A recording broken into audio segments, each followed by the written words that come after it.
నమస్కారం అండి. Welcome to Padma's house. ఈరోజు మనం రెస్టారెంట్ స్టైల్లో టమాటో సూప్ని ఇంట్లోనే ఎలా ప్రిపేర్ చేసుకోవాలో చూద్దామండి. దానికోసం నేను కుక్కర్ తీసుకున్నానండి. కుక్కర్లో ముందుగా 2 టేబుల్ స్పూన్ బటర్ యాడ్ చేసుకోవాలి. బటర్ కాస్త మెల్ట్ అయిన తర్వాత మనం దీంట్లో ఒక బిర్యానీ ఆకు వేసుకుందామండి. బటర్ మెల్ట్ అయిపోయింది కదా, ఇప్పుడు బిర్యానీ ఆకు వేసుకుందాము. అలాగే ఒక 1/2 టీ స్పూన్ మిరియాలు వేసుకుందామండి. అవి కాస్త చిటపట్లు ఆడిన తర్వాత మనం ఒక 4-5 వెల్లుల్లి రెబ్బలు వేసుకున్నాం. నేను 5 వేసుకున్నానండి.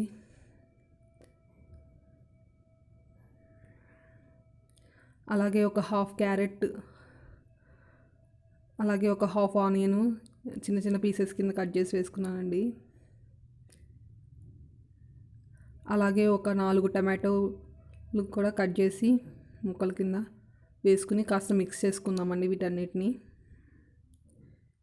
ఇవి మిక్స్ అయిన తర్వాత మనం దీంట్లో వాటర్ అనేది యాడ్ చేసుకోవాలండి. నేను 2 గ్లాసెస్ వాటర్ యాడ్ చేసుకున్నాను.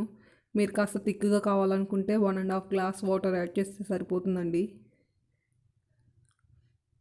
ఇప్పుడు దీన్ని మూత పెట్టుకుని 1 విజిల్ వచ్చేంత వరకు కుక్ చేసుకుందామండి. ఇది 1 విజిల్ వరకు కుక్ చేసుకున్నాం కదండి. ఇప్పుడు ఇది కాస్త చల్లారిన తర్వాత మనం మూత తీసుకుందామండి. ఇప్పుడు దీన్ని మనం పేస్ట్ చేసుకోవాలి మిక్సీలో, కానీ నేను హ్యాండ్ బ్లెండర్తో బ్లెండ్ చేస్తున్నాను. మీరు మిక్సీలో అన్న వేసుకుని చల్లారిన తర్వాత చేసుకోవాలండి. మిక్సీలో వేసుకునేటట్టయితే ఇది హ్యాండ్ బ్లెండర్ కాబట్టి వేడి మీద చేసేసుకున్న ప్రాబ్లం ఉండదు. బాగా స్మూత్గా అయ్యేంత వరకు మనం బ్లెండ్ చేసుకోవాలండి. ఇది ఇప్పుడు బ్లెండ్ అయిపోయిందండి. ఇప్పుడు మనం దీన్ని వడకట్టుకోవాలన్నమాట. ఇప్పుడు ఒక సాస్ ప్యాన్ తీసుకున్నామండి. సాస్ ప్యాన్లో మనం స్ట్రైనర్ పెట్టుకుని దాంట్లో మనం వడకట్టుకుందామండి. మనకి ఇలా వడకట్టుకోవడం మూలంగా మనకి క్లియర్ సూప్ అనేది మనకి వస్తుందండి. స్మూత్గా చాలా బాగుంటుందన్నమాట. ఇలా మనం మొత్తం అంతా స్ట్రెయిన్ చేసుకోవాలండి గరిటెతోటి తిప్పుకుంటూ. చూసారు కదా, ఇలా మిగిలిన పిప్పిని మనం తీసేసుకోవచ్చండి. ఈ విధంగా మనకి క్లియర్ సూప్ అనేది దొరుకుతుందండి. ఇప్పుడు దీన్ని స్టవ్ మీద పెట్టుకుందాము. స్టవ్ మీద పెట్టుకుని దాంట్లో రుచికి సరిపడా సాల్ట్, అలాగే 1/2 టీ స్పూన్ మిరియాల పొడి వేసుకున్నామండి. మిరియాల పొడి కూడా మీరు టేస్ట్కి తగినట్టు వేసుకోవచ్చండి, ఎక్కువ తక్కువ అనేది. వీటన్నిటిని బాగా మిక్స్ చేద్దాము.